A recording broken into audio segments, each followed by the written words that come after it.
It's illegal for slow drivers to camp in the left lane on a two-lane interstate, but a bill making its way through the state legislature would hit drivers who ignore that law with a hefty fine. Now tonight, 12 News journalist Gabriela Becerra explains how the bill would work. It's a passing lane. It's not a travel lane, so they're just there and it slows everybody down. Getting stuck behind a slow driver in the left lane is a common frustration for drivers commuting between Phoenix and Tucson. It's like a domino effect. Once somebody slows down, it starts slowing everybody back down. A backup Republican state representative, Teresa Martinez, says she's experienced herself. Traffic was backed up for miles. And I'm like, what is going on here?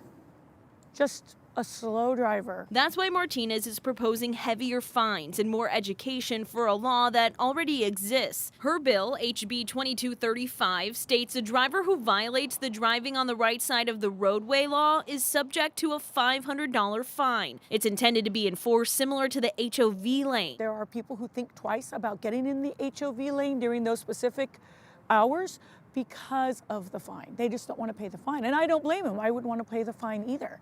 And this is what that's supposed to do, at least try to do. The bill would also post larger signage along the highway to inform drivers of the law and penalty. A big sign that says slower traffic over to the right, I think would help notify people because we do have a lot of out-of-state drivers. It only applies to two-lane interstates. Only one that's a two-lane that it would not apply to because ADOT doesn't want it is the I-17, and that's going up that mountain. Drivers along the I-10 corridor near Casa Grande have mixed feelings about the fine. I'm for heftier fines. I do believe it's good. I also do believe they should have a warning at first. Definitely against it because our economy is already crap. We don't need more. But agree more education on the law would be beneficial. There's not enough signage. This bill passed through committee and is making its way to the House floor. Representative Martinez tells me she's willing to hear feedback on this bill and also willing to negotiate the cost of the fine. At the state capitol, Gabriela Becerra, 12 News. All right, Gabby, thanks. Let's talk